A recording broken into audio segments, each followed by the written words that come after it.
Hello, this is Brother Johnny Williams with another edition of In the Word. My lesson today will be simply named Your Land. Let me try to explain to you what I mean by your land for those that don't understand.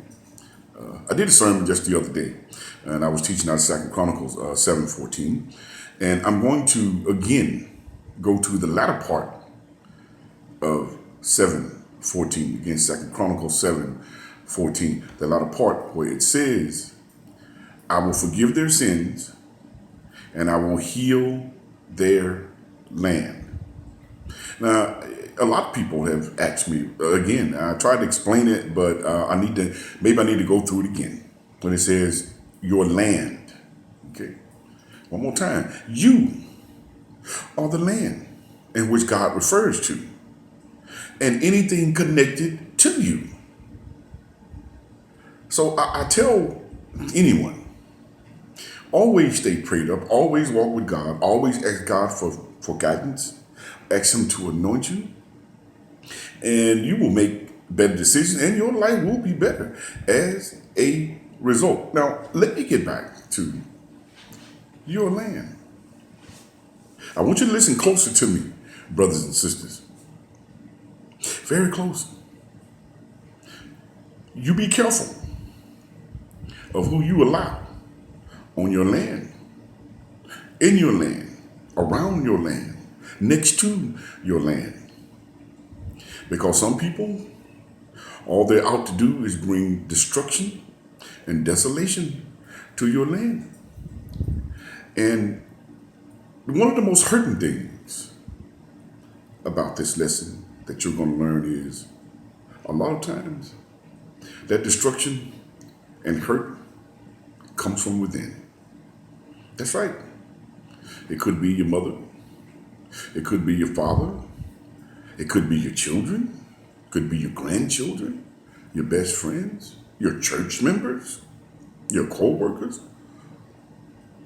You have it within your power to control your land. There's a saying, how good it is for brethren to dwell in peace and harmony. Now, that's a saying, but you have to work at that very hard and very diligently every day. You have to work at that. Now, let me give you a scenario.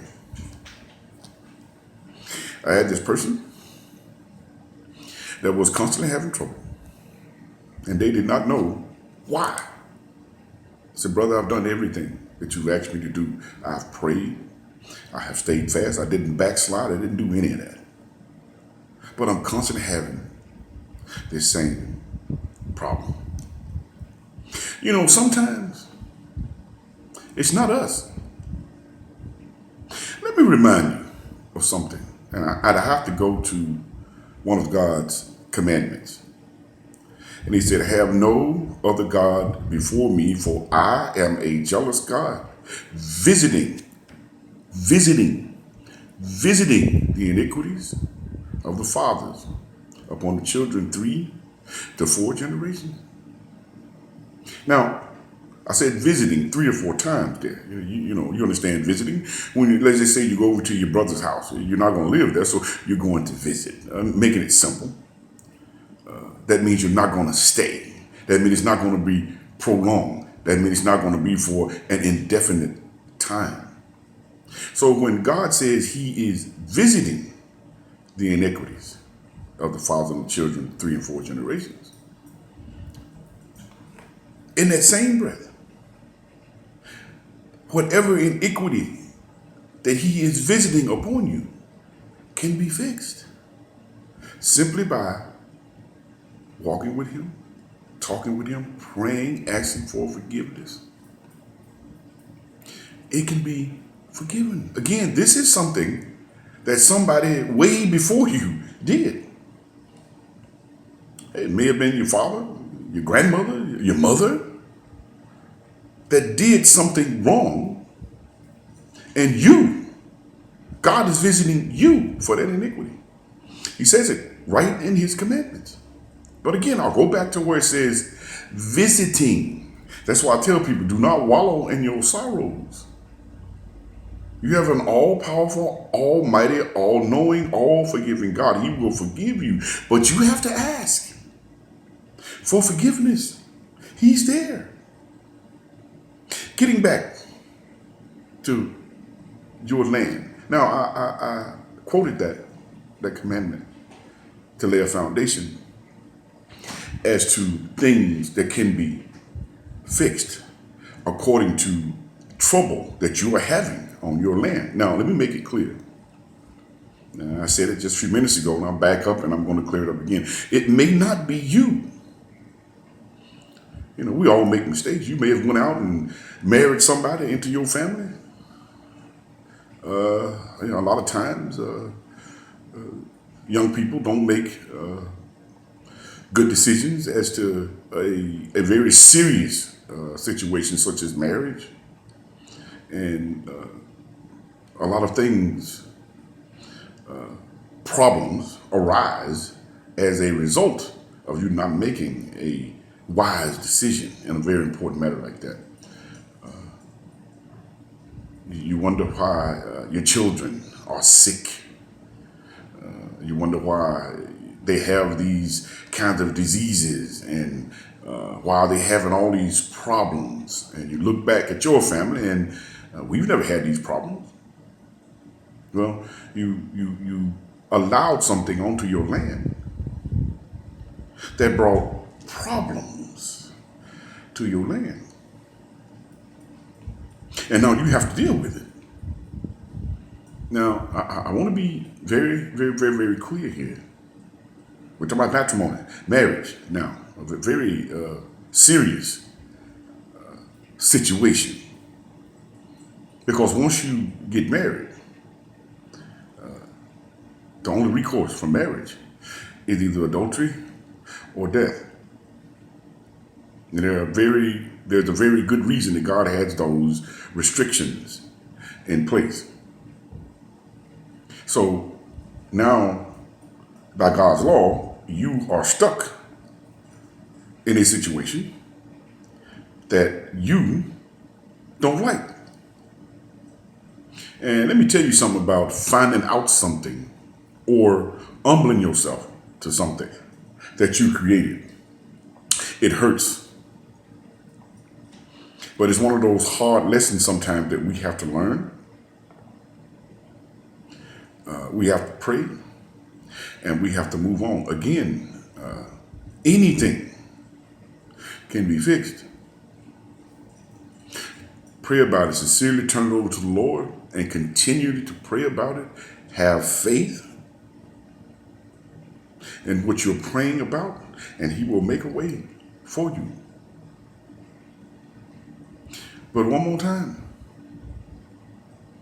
brothers, sisters, men and women of God, be very, very, very, very careful of what you allow onto your land.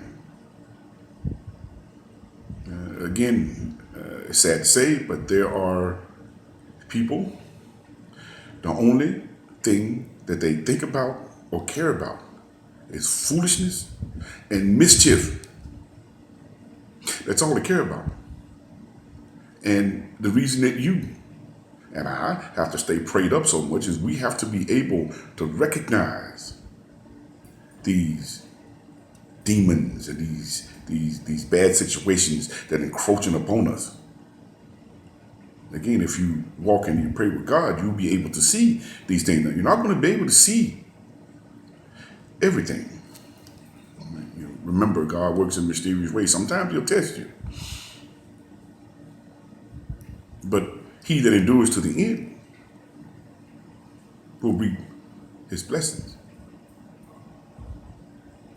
But the more that we walk, talk, and pray to Him, the better off we will be.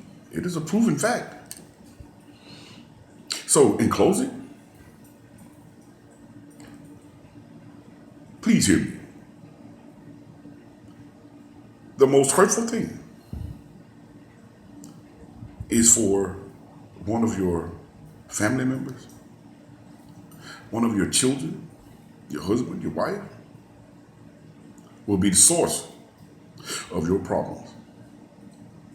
You know, again, a lot of people sometimes they tend to forget that in Matthew, what he tells us, you know, I send you out as sheep in the midst of wolves, be as wise as serpents and as harmless as turtle doves. That those instructions sometimes are taken lightly. And when you take them lightly, your guard is down. And when your guard or your defenses are down, that is when you are very vulnerable to attack. Brothers and sisters, stay prayed up. Always walk with God. Always remember, He is there. He will help you. He will guide you. He will bless you. As always, in closing, we're getting better all the time. We're getting better all the time. We aren't what we ought to be, but we are better than we used to be. You know why? Because we have a made up mind. Thank you, and God bless you.